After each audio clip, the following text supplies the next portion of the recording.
ఈ జనరేషన్ లో పిల్లలందరూ పాడవుతూ ఉన్నారు, ఎడ్యుకేషన్ లేక, లవ్ అని. సార్ నేను మీ ఫాలోవర్ అన్నది. అవునా, థ్యాంక్ యూ బేటా అన్న. కానీ నాకు ఒక డౌట్ అన్నయ్య అన్నది. ఏంది మా అన్న? అయితే నేను 16 years ఉన్నప్పుడు ఒక అబ్బాయిని లవ్ చేసిన. అది లవ్ అని కూడా తెలీదు. సో ఇద్దరం మాట్లాడుతుంటే లవ్ అనే పాయింట్ ఆఫ్ వ్యూలో ఉంటుండే. సో మా ఇంట్లో తెలిసిన తర్వాత నన్ను కొట్టి మా ఇంట్లో హౌస్ అరెస్ట్ చేసేసారు.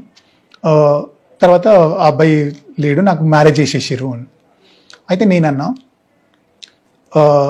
చూడు బేటా, 16 years అంటే యువర్ మైనర్ గర్ల్.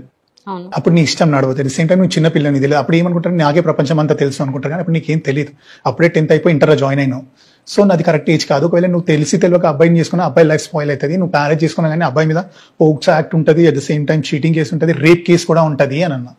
ఇవన్నీ కూడా అబ్బాయి మీద అయితే నువ్వు మ్యారేజ్ చేసుకుంటే అబ్బాయి లైఫ్ స్పాయిల్ చేసిందని అవుతావు.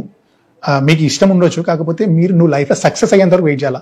మేజర్ అయిన తర్వాత నువ్వు ఎందుకు ఎడ్యుకేషన్ చేస్తున్నావు, నువ్వు లైఫ్లో నువ్వు ఎందుకు పుట్టినావు, ఇట్లా లవ్ చేయడానికి కాదు కదా, ఎందుకు జాబ్ ఏదో నిన్ను నువ్వు పొందిన తర్వాత ఏదైనా స్టెప్ తీసుకోవచ్చు కదంటే, సరే అన్న ఇది చెప్పినావు బాగానే ఉంది, నేను మైనర్ని కాబట్టి ఆ అబ్బాయి మీద రేప్ కేసు అది అవుతుంది అని అన్నాను.